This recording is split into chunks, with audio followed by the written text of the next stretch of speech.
太子妃算个屁啊！就老夫现在这副样子，给我武则天我也不干。娘娘，武则天是谁啊？代沟。娘娘！啊！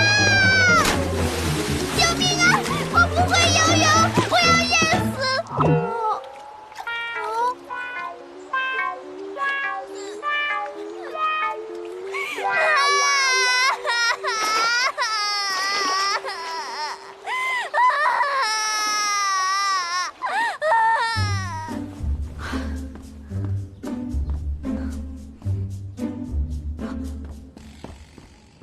小宋吗？是微臣。娘娘。哎哎！嘘。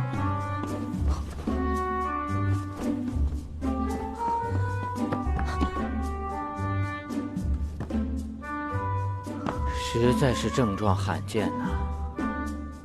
小宋，去。小宋，鹤顶红有吗？有。快拿来！惠娘娘，鹤顶红乃是剧毒，一滴致命，无药可救。少废话，快拿来！娘娘，此药使用的手续十分繁琐，首先要娘娘书面申请，然后经过太医院民主讨论，5记名投票选举，将结果呈给内务府，再由内务代表大会呈给皇上，再由皇上签字许可，方能使用。哎西！我去你的！娘娘，给不给？您别打了！娘娘饶命啊！别打了，娘娘饶命啊！娘娘，娘娘饶命，饶命！我给还不行吗？我给。娘娘，给您鹤顶红。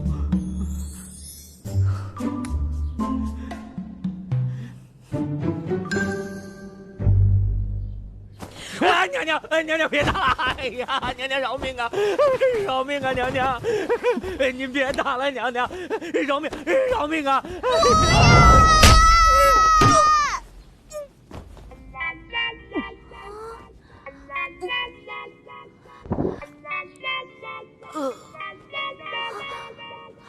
宋太医。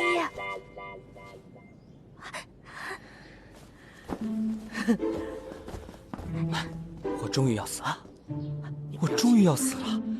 姑娘放心，此药虽不是臣事先准备好的假鹤顶红，但也并无剧毒。此乃微臣想要献给太子的恭维福音——金戈。男人吃了以后更持久、更坚挺，十分安全，没有副作用，而且没有不良反应。但女人吃了是不起作用的。所以绿篱姑娘，你只需服侍娘娘稍作休息，即可痊愈。